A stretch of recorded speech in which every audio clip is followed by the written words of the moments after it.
Testemunhos para a Igreja, volume 5, capítulo 31, Criticando os pastores. Um erro leva a outro.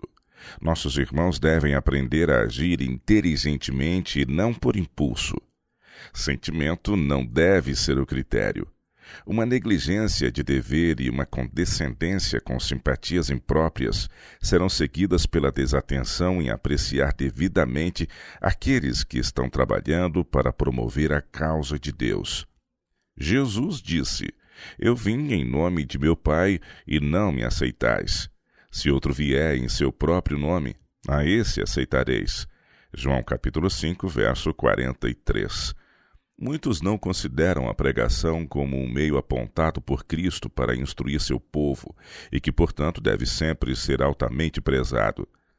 Não sentem que o sermão é a palavra do Senhor a eles dirigida e que precisa ser avaliado pelo valor das verdades apresentadas. Mas julgam-no como se fosse a fala de um advogado diante do tribunal, pela habilidade argumentativa apresentada e o poder e a beleza da oratória. O pastor não é infalível, mas Deus o dignificou por torná-lo seu mensageiro. Se vocês o ouvirem como se ele não fosse comissionado pelo alto, não respeitarão suas palavras, nem as receberão como mensagem de Deus. Sua alma não poderá ser alimentada pelo maná celestial. Surgirão dúvidas concernentes a algumas coisas que não são agradáveis ao coração natural, e vocês se porão a julgar o sermão como se ele fosse observações de um conferencista ou orador político. Logo que a reunião se encerrar, vocês estarão prontos a fazer alguma queixa ou observação sarcástica, mostrando assim que a mensagem, embora verdadeira e indispensável, não lhes trouxe proveito. Vocês não a estimam. Cultivaram o hábito de criticar, descobrir faltas e ser exigentes na escolha, possivelmente rejeitando as coisas que mais necessitam. Há pouquíssimo respeito pelas coisas sagradas, tanto na Associação de Colômbia quanto na do Norte do Pacífico. Os agentes ordenados por Deus são quase que inteiramente perdidos de vista. O Senhor não institui nenhum método novo de atingir os filhos dos homens. Se eles se afastarem das agências apontadas pelo céu para reprovar seus pecados, corrigir seus erros e apontar a senda do dever, de nenhum modo serão atingidos por qualquer outro meio de comunicação celestial. Deixados em escuridão, serão enganados e apanhados pelo adversário. Ao ministro de Deus é ordenado: clama em alta voz, não te detenhas. Levanta a voz com uma trombeta e anuncia ao meu povo a sua transgressão e à casa de Jacó os seus pecados. Isaías 58, verso 1. Acerca desse povo diz o Senhor: todavia me procuram cada dia, tomam prazer em saber os meus caminhos, como um povo que pratica a justiça. Isaías 58, verso 2. Eis aqui um povo equivocado, cheio de justiça própria, autocomplacente, cujo pastor é mandado clamar em alta voz e mostrar-lhe suas transgressões. Em todas as épocas, essa obra tem sido feita em favor do povo de Deus e agora é mais necessária que nunca. A palavra do Senhor veio a Elias. Ele não pretendia ser o mensageiro do Senhor, mas a palavra chegou até ele. Deus sempre tem homens a quem ele confia sua mensagem. Seu Espírito toca-lhes o coração e os constrange a falar. Movidos por santo zelo e com um poderoso impulso divino neles, saem a cumprir seu dever sem calcular friamente as consequências de falar ao povo a palavra que o Senhor lhes deu. Mas o servo de Deus é de pronto cientificado de que tem de arriscar algo. Ele se põe a descoberto e a sua mensagem é objeto de crítica. Seus modos, vida, seus bens, tudo é inspecionado e comentado. A mensagem que traz é severamente criticada e rejeitada da maneira mais intolerante e profana, como só os homens em seu finito juízo são capazes de fazer.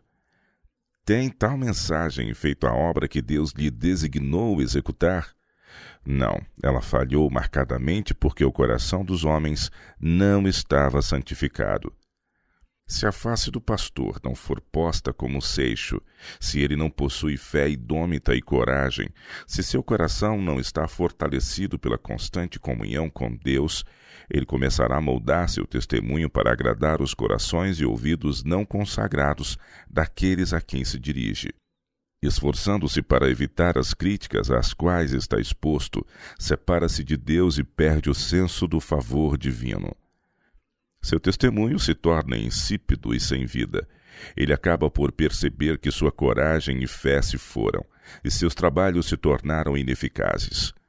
O mundo está cheio de indivíduos aduladores e dissimulados, que desejam agradar.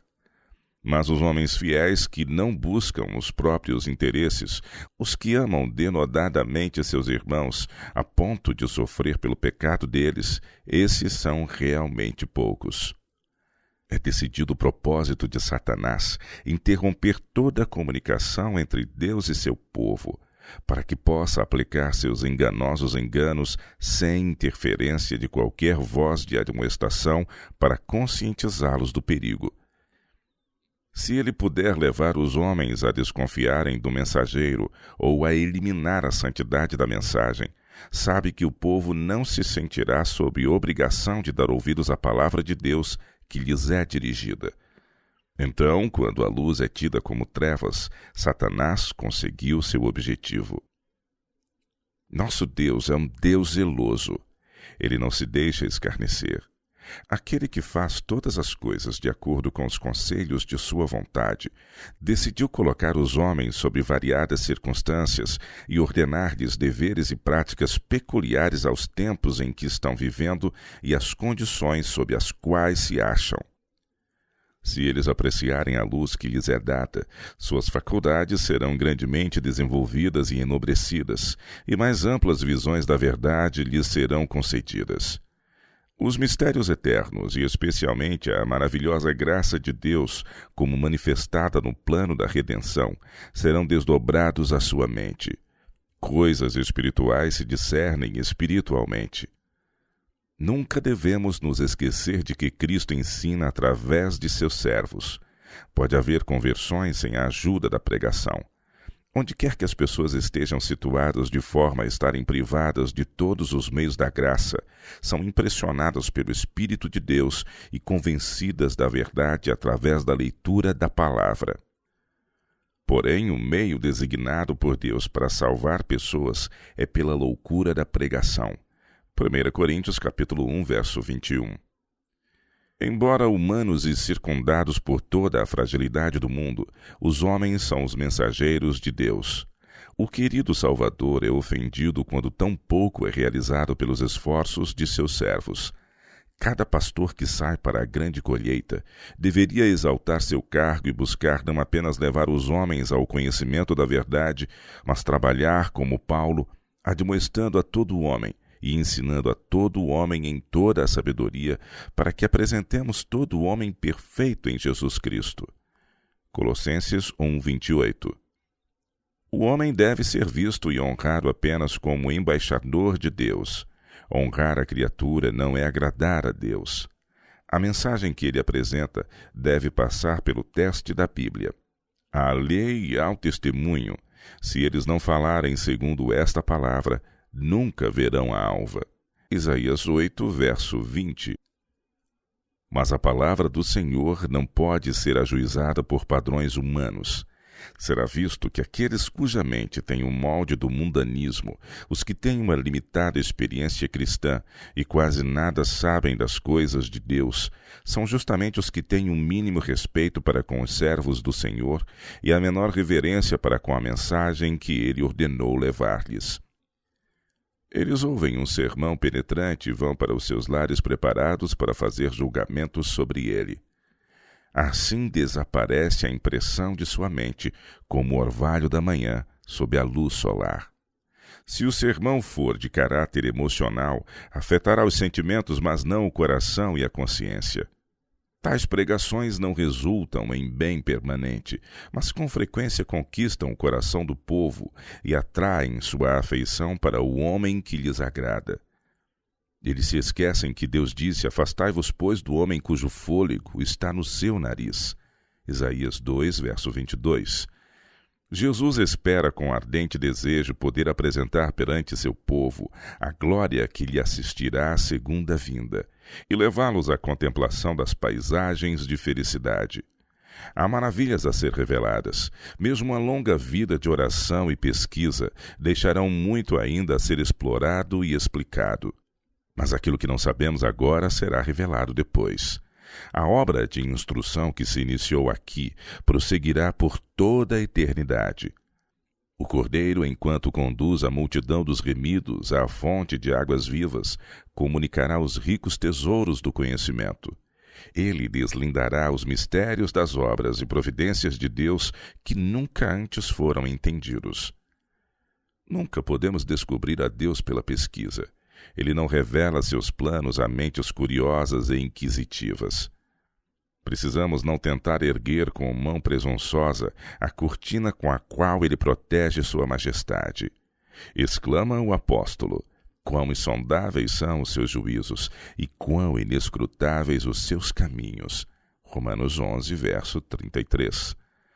É uma prova de sua misericórdia o estar oculto o seu poder, o esconder-se ele nas respeitáveis nuvens do mistério e da obscuridade, pois erguer a cortina que esconde a presença divina é morte. Mente alguma mortal pode penetrar no secreto em que habita e atua o poderoso. Não podemos compreender mais de seu trato conosco e os motivos que nele atuam, do que lhe parece conveniente revelar.